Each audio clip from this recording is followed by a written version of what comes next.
Hello students, how are you? Today we are going to solve our in-text 1.19 to 1.24. Okay, let's start with the question number 1.19.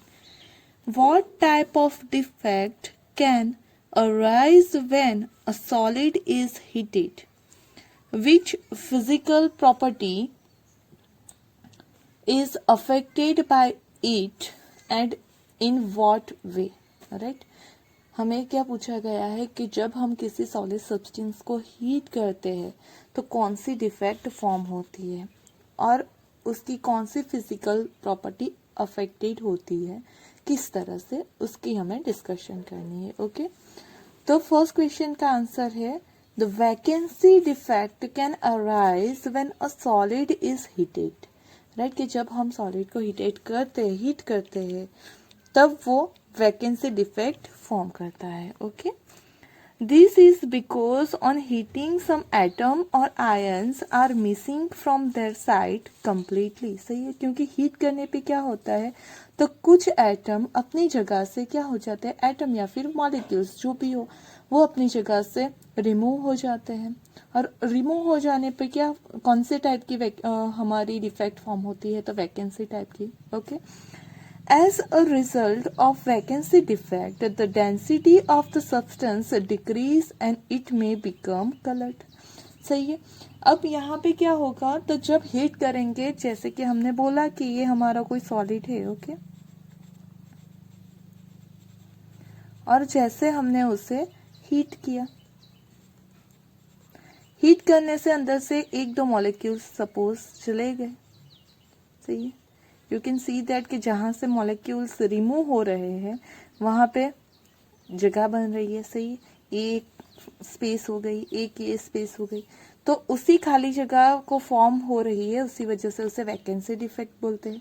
अब atoms चले जाने पे क्या होगा, तो यहाँ पे जितना मास होगा उससे उसका मास क्या होगा, डिक्रीज. अगर मास डिक्रीज होता है तो we can say that the density also will be decrease because density is equal to mass by volume. सही है, और मास डिक्रीज होगा क्योंकि एटम रिमूव हो रहे हैं. अगर मास रिमूव होता है तो डेंसिटी भी क्या होगी, डिक्रीज होगी. सही है, तो फिजिकल प्रॉपर्टी कौन सी, तो डेंसिटी में चेंज आएगा कि वो क्या होगी, डिक्रीज होगी. Right, and maybe some time colour of that substance will also change. Okay, now next question is in text 1.20.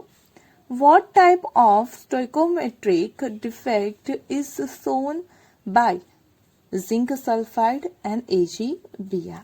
Okay, कि ये दोनों में स्टोइकोमेट्रिक डिफेक्ट कौन सी देखी जाएगी. Now zinc sulphide so Frenkel defect because its ion have a large difference in the size. हमें पता है कि ये जो सल्फाइड है उसकी साइज बहुत कम है जबकि ज़ाइलेंट की ज़्यादा है, तो दोनों की साइज में डिफरेंस होने की वजह से वो कौन से टाइप की स्टोइकोमेट्री डिफेक्ट शो करेगा, Frenkel. Right, now second we have to discuss about the AgBr.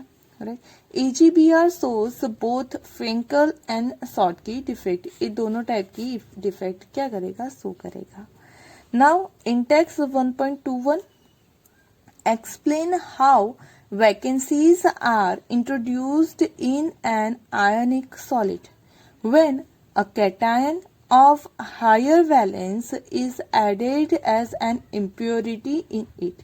Right, हमें क्या फाइंड आउट करना है कि जब हम वैकेंसी में क्या करते हैं, जो वैकेंसीज है, सही है, जो एम्प्टी स्पेस है उसके अंदर हम हायर वैलेंस हमारे जो सॉलिड एलिमेंट या एटम है उसे ऐड करते हैं, तब क्या फॉर्म होता है वो डिस्कस करना है. तो हमारा आंसर क्या हो जाएगा, when a cation of higher valence is added as an impurity in an ionic solid, then to maintain electrical neutrality, two or more cations of lower valency are replaced. सही है कि हायर वैलेंसी के हमें अगर add करने हैं तो उसकी जगह पे 2 और 3 क्या करने होंगे, रिप्लेस करने होंगे. One position is occupied by that added cation and other creates a vacancy in the lattice. Right? Suppose के हम एक एग्जांपल लेते हैं, क्या कि जब हम strontium chloride is added to NaCl solid, then each strontium 2 plus ion displays 2 Na plus ion from their lattice site, out of which one position is occupied by the strontium ion and the other will remain vacant and thus create vacancies. देखो suppose कि ये क्या कहना चाहता है उसकी बात करते हैं कि हमारे पास Na प्लस है, Cl माइनस, Na प्लस है और Cl माइनस है. ओके ना, ऐसे ही यहाँ पे Cl माइनस, यहाँ पे Na plus, Cl minus, Na plus, right, Na plus, Cl minus, Na plus, Cl minus, ऐसा करके हमारे पास एक का एटम है. यहाँ पे फिर से एक बार लिख लेती हूँ ताकि जब डिफेक्ट शो करे तो अच्छे से पता चले. Na plus, Cl minus, Na plus. Okay चलो, तो ये सारे हमारे एटम्स हो गए. अब हमें क्या करना है, तो इस जो सोडियम है उसे रिप्लेस करना है किसके साथ, स्ट्रोंशियम के साथ, क्योंकि हायर वैकेंसी वाला है, वैलेंसी वाला चाहिए हमें. तो यहाँ Na प्लस वाला है, उसकी जगह हमें क्या करना है, तो स्ट्रोंशियम +2 ऐड करना है. अब स्टोइकोमेट्रिक में क्या होगा, तो जो हमारा चार्ज है वो न्यूट्रल रहेगा. मतलब अगर हम एक स्ट्रोंशियम +2 ऐड कर रहे हैं तो हमें रिमूव कितने करने पड़ेंगे, 2 Na प्लस रिमूव करने पड़ेंगे. सही है, 2 Na प्लस रिमूव होंगे तभी उसका +2 चार्ज होगा. और ये जो एक स्ट्रोंशियम ऐड कर रहे हैं तो उसका भी +2 चार्ज है. मतलब एक स्ट्रोंशियम ऐड करने के लिए 2 Na रिमूव करने पड़ते हैं. ओके, सपोज के हमने क्या किया, यहाँ से एक इस सोडियम को निकाल दिया और इस सोडियम को निकाल दिया. ओके, तो हमारे पास कौन सा हो जाएगा जब हम स्ट्रोंशियम +2 को ऐड करते हैं. ओके, तो मैं सिर्फ 2 लाइन ही लिखूंगी. तो यहाँ पे Na प्लस, Cl माइनस, यहाँ से Na प्लस निकाल दिया, Cl माइनस, यहाँ पे Cl माइनस से Na निकाल दिया, Cl माइनस और Na प्लस. मतलब 2 पॉजिटिव वैकेंसी खाली हुई. सही है, -2 Na प्लस किया और प्लस एक स्ट्रोंशियम एटम ऐड किया. अब सपोज कि मैंने उस स्ट्रोंशियम को यहाँ पे ऐड कर दिया, तो अब उसकी जो न्यूट्रलिटी थी वो तो सेम हो गई, लेकिन एक स्पेस क्या हो गई, एम्प्टी हो गई.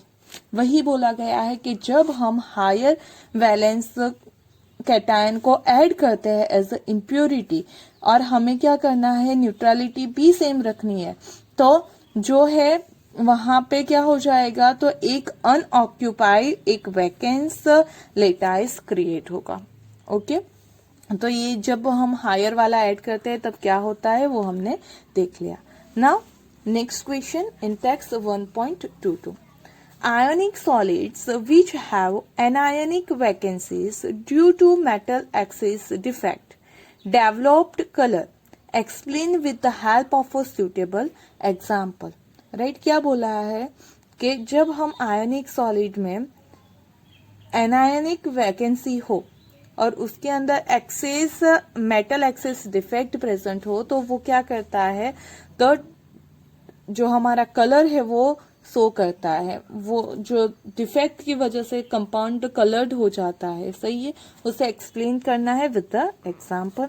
सही है, when some extra metal is added to an ionic solid, some anions leave the lattice side and combine with the cations formed by this atom. सही है, कि जब हमारे पास कुछ प्रेजेंट हो, कोई एक हमारे पास क्या है, तो सॉलिड है, उसके अंदर हमें क्या करना है, तो हमें उसमें कैटायन को ऐड करना है. क्या करना है, हमारे कैटायन को ऐड करना है. सम एनायन, जब हम कैटायन को ऐड करते हैं तो कुछ एनायन उसके साथ क्या होते हैं, कंबाइन होके निकल जाते हैं. ओके, उससे क्या होगा, तो electrons thus release diffuse into the crystal to occupy the anion vacancies. These electrons absorb the energy from the visible light to get excited and impart color. These sites occupied unpaired electrons are called F centers. Right? जब हम NaCl crystal is heated with sodium vapor, it looks yellow in color. देखो क्या बोला गया है उसके बारे में देखते हैं कि सपोज हमारे पास है Na plus Cl minus, Na plus Cl minus, Cl minus Na plus Cl minus Na+, ऐसा एक क्या है, क्रिस्टल है। उसके अंदर हमने सोडियम की, उसे क्या किया, तो सोडियम वेपर में हीट किया। सही है, सोडियम वेपर में हीट किया। अगर सोडियम वेपर में हीट किया तो क्या होगा, तो हमारे पास सोडियम है, तो इसमें से कुछ Cl क्या होंगे, तो इस सोडियम के साथ माइनस NaCl फॉर्म करके रिमूव हो जाएंगे। सही है, तो ये जो क्रिस्टल था वो क्रिस्टल कैसा फॉर्म हो जाएगा, तो यहाँ पे मैं लिख लेती हूँ क्रिस्टल में कि सपोज के Na+, यहाँ से एक Cl चला गया तो यहाँ पे हो गया Na+, Cl माइनस Na+, यहाँ से भी Cl सपोज चला गया Na+। अब ये जो स्पेस बच रही है वहां पे क्या आ जाएंगे, इलेक्ट्रॉन आ जाएंगे, क्योंकि Na+ फॉर्म हुआ है। Cl तो यहाँ से निकल गया तो उसका जो चार्ज था इलेक्ट्रॉनिक वो यहीं पे आ गई, उसी की जगह उसने ले ली। सही है, तो इलेक्ट्रली वो न्यूट्रल हो गए। लेकिन ये जो इलेक्ट्रॉन है वो क्या करेंगे, तो जो लाइट अगर हम इम्पार्ट करें उसके ऊपर तो उस लाइट को एब्जॉर्ब करेंगे। और हमें पता है कि जब हमारा इलेक्ट्रॉन लाइट इम्पार्ट करता है तो लो एनर्जी स्टेट से हाई में जाता है, फिर से वो रेडिएशन को एमिट करके हाई से लो में जाता है। सही है, तो ऐसे वो ट्रांजिशन शो करता है, low to high and high to low, और उसी वजह से वो क्या दिखते हैं, तो कलर कंपाउंड दिखते हैं हमें। और हमें कैसा दिखता है वो कलर, और उसी वजह से जब NaCl को हम सोडियम वेपर में हीट करते हैं तो वो थोड़ा सा येलोइश दिखता है। सही है, क्योंकि वो जो रेडिएशन एमिट कर रहा होगा वो किसकी होगी, येलो कलर की होगी। Okay, hope you understand. Now next question in text 1.23, a group 14 element is to be converted into n-type semiconductor by doping it with a suitable impurity. To which group should this impurity belong? सही है, क्या बोला गया है कि जब हम 14 group को n टाइप में कन्वर्ट करना चाहते हैं, सही है, तो हमें किस ग्रुप की इम्प्योरिटी को उसमें ऐड करना होगा। हमें पता है एन का मतलब, यहाँ पे एन किसको सो रिप्रेजेंट करता है, तो एन रिप्रेजेंट्स द नेगेटिव। सही है, उसमें नेगेटिव चार्ज होना चाहिए, और नेगेटिव चार्ज होने के लिए हमें क्या चाहिए, तो एक्स्ट्रा इलेक्ट्रॉन। और हमने ये भी बोला था याद रखने के लिए कि एन के लिए हम क्या यूज कर सकते हैं, नेक्स्ट। मतलब जो ग्रुप में हम इम्प्योरिटी ऐड कर रहे हैं उसमें से एन टाइप का सेमीकंडक्टर फॉर्म करना हो तो उसका नेक्स्ट ग्रुप ऐड करना चाहिए। मतलब हमें यहाँ पे 15 ग्रुप के एलिमेंट को ऐड करना चाहिए। सही है, to make N type semiconductors an element is doped by impurity with more number of valence electron, जिसके पास क्या होने चाहिए, वैलेंस इलेक्ट्रॉन ज्यादा होने चाहिए, right. Hence, a group 14 element is converted into n-type semiconductor by doping it with the group 15 elements. सही कि 15 ग्रुप का एलिमेंट ऐड करने से वो क्या शो करेंगे, तो हमारा एन टाइप फॉर्म करेंगे। सही है, सपोज कि ये सारे हमारे पास सिलिकॉन है जैसे कि हमने बात की थी।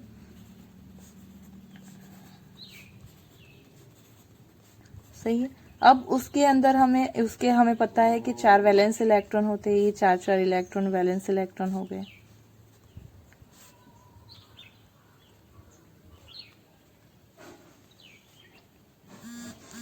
सही है, ये 4 इलेक्ट्रॉन वैलेंस इलेक्ट्रॉन हो गए हमारे।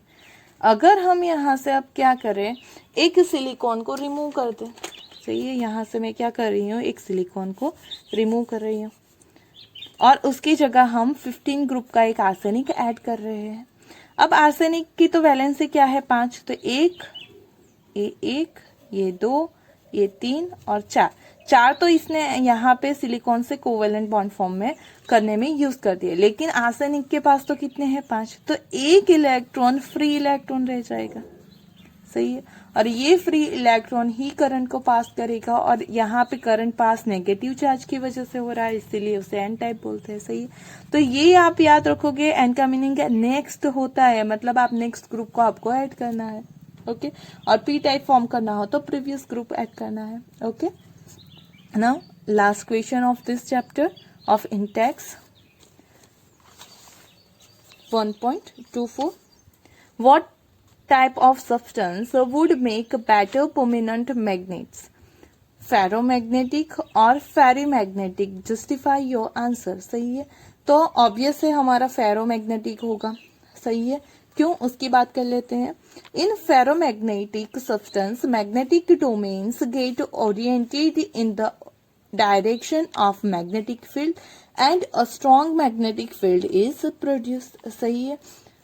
यहाँ पे क्या होगा, तो हमें पता है कि जब हम फेरोमैग्नेटिक की बात करते हैं तो उसमें जो सारे डोमेन्स होते हैं, सही है, तो वो सारे कहाँ पे एक ही डायरेक्शन में आ जाएंगे जब हम मैग्नेटिक फील्ड अप्लाई करेंगे। सही है, किसका है, फेरोमैग्नेटिक का है, फेरोमैग्नेटिक। और जो फेरी मैग्नेटिक होता है उसमें क्या होता है, तो उसमें हमारे जो दोनों हमारे पास दोनों टाइप के होते हैं, पैरेलल भी होता है, एंटी पैरेलल टाइप के भी होते हैं। ओके, लेकिन दोनों के जो नंबर ऑफ एटम होते हैं, पैरेलल के और एंटी पैरेलल के इलेक्ट्रॉन होते हैं, वो क्या होते हैं, अनइवन। तो हमारी नेट डाइपोल मोमेंट 0 नहीं होती है। लेकिन यहाँ पे आप देख सकते हो कि यहाँ पे ये दोनों का चार्ज कैंसिल हो जाएगा, ये दोनों का कैंसिल हो जाएगा, मतलब यहाँ पे कुछ हमें नेट चार्ज मिलेगा, लेकिन ये फेरो मैग्नेटिक सब्सटेंस से कम होगा। क्यों, क्योंकि यहाँ पे 2 ही है, जबकि यहाँ तो सारे जो इलेक्ट्रॉन है उनकी डायरेक्शन 1 है, तो उनका ओरिएंटेशन जो है वो 1 डायरेक्शन में होने की वजह से वो स्ट्रॉन्ग फील्ड क्या करते हैं, फॉर्म करते हैं। और ये जो अलाइनमेंट है उनका, जो डोमेन है, वो क्या करते हैं, this alignment of domains persist even when external magnetic field is removed. सही है, एक बार मैग्नेटिक फील्ड को हमने अप्लाई किया तो वो ऐसी डायरेक्शन में, एक ही डायरेक्शन में आ गए, और जब हम उसे रिमूव भी कर लेते हैं एक्सटर्नल मैग्नेटिक फील्ड को, सही है, तभी भी वो क्या करेगा, तो परमानेंट मैग्नेट की तरह ही क्या करेगा, तो यूज होगा, परमानेंट मैग्नेटिक बिहेवियर शो करेगा। सही है, मतलब अगर हमें परमानेंट मैग्नेट फॉर्म करना है then we have to use the ferromagnetic substance. Okay, क्योंकि उसके डोमेन सारे एक ही ओरिएंटेशन में होते हैं। Okay, hope you understand all questions. If there any query then you can ask me. Thank you.